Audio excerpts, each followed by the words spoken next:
సరిగ్గా 7 నెలల క్రితం ఒక మినీ యుద్ధంలో పార్టిసిపేట్ చేసిన వాళ్ళు 180 మంది. ఆ 180 మందిని ఎంకరేజ్ చేయడానికి వచ్చిన వాళ్ళు కొన్ని వేల మంది. ఈ యుద్ధాన్ని అంతటిని చూడడానికి వచ్చిన వాళ్ళు 48 లక్షల మంది. ఓ లక్క ఏంటి తల తోక లేకుండా మాట్లాడుతున్నావు అంటారేమో. ఏమండోయ్, అంత సీరియస్ గా చెప్పడానికి ఇదేమి దేశాల మధ్య జరిగిన యుద్ధము కాదు, మరీ ఫన్నీగా చెప్పడానికి ఇది పక్కింటోళ్ళదో పొరిగింటోళ్ళదో అస్సలు కాదు. ఆ మినీ యుద్ధానికి మనమే మెయిన్ క్యారెక్టర్ అండి. సరిగ్గా 7 నెలల క్రితం పూతరేకుల గురించి ఒక వీడియో పోస్ట్ చేశానండి. ఆ కింద కామెంట్స్ ఉంటాయే, అక్కడ స్టార్ట్ అయిందండి యుద్ధం. ఏంటి మా సర్వపిండి కంటే మీ పూతరేకులు గొప్పయ్యా?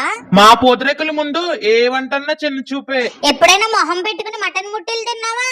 అప్పుడు చెప్పు నీ పూతరేకుల గురించి. మా పూతరేకుల ముందు అవేం కనపడవు గాని పక్కెళ్ళి ఆడుకోమ్మా. ముందు మటన్ ముట్టెలు తిని తర్వాత మీ పూతరేకుల గురించి డొప్పి. ఇలా కామెంట్స్ లో మనుషుల మధ్య ఒక మినీ యుద్ధమే జరిగిందండి. అందుకే ఓసారి టేస్ట్ చేసినట్టు ఉంటది కదా అని చెప్పి ఓ పాలు మటన్ ముట్టెలు ట్రై చేశానండి. ఇంతకీ మీరు ఏ వంటకు ఓటేస్తారు?